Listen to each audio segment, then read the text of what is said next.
Bom, hoje que a gente vai tratar sobre Error Handling aqui no Python, tá, cara? Tratamento de erros. E na minha opinião, para você ter um bom tratamento de erros no seu código, ou no seu programa, ou no seu projeto, você precisa capturar só o que você sabe tratar de erro, dar um feedback útil pro usuário daquele erro, e você precisa manter o programa estável. O erro não quebra o seu programa, beleza? E as boas práticas de tratamento de erro no Python são as seguintes, cara. Digamos que aqui a gente tem um try, um except, tá? Isso aqui você vai usar para capturar os erros. Aqui eu vou usar um input pro usuário digitar um número e a gente vai converter ele para inteiro, beleza? E armazenar nessa variável. Se o usuário digitar qualquer valor que não seja um número, ele vai dar um value error. Então se eu vier aqui em cima e executar o meu código, e aqui ele vai pedir para me digitar um número, e se eu digitar qualquer valor que não seja um número, por exemplo, vou digitar a letra A, ele vai dar um erro, ó. O nosso erro que ele falou, entrada inválida, digite apenas números. Entrada inválida, digite apenas números. Ou você pode lidar com dois erros de uma vez, certo? Agrupar grupos de erros. Por exemplo, aqui eu tenho um número que eu pedi para o usuário basicamente digitar um divisor. E a gente vai dividir o número que o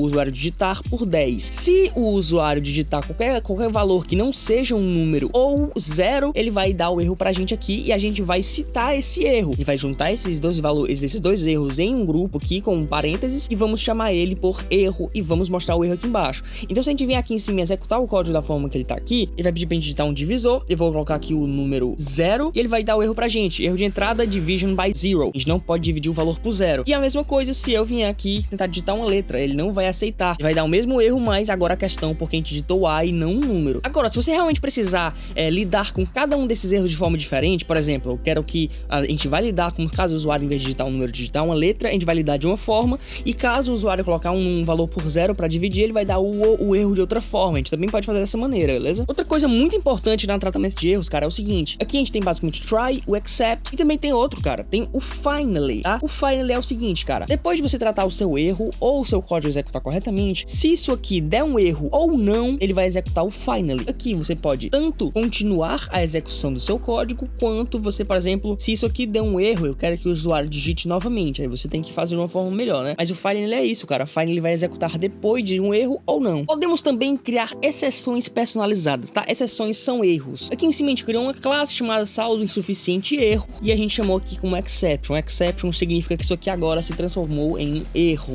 Aqui a gente tem uma função de sacar, que o usuário digita um valor, e se o valor for maior que o saldo, então você não tem saldo suficiente, ele vai dar o erro de saldo suficiente. A gente chama aqui a nossa classe, chama como raise e passa um texto para ele, saldo insuficiente para saque. Então aqui embaixo, a gente tem que dar um try nessa função sacar e passar um valor inexistente. Por exemplo, aqui no caso o saldo é 100 e você está tentando sacar 200, então vai dar um erro de saldo insuficiente, beleza?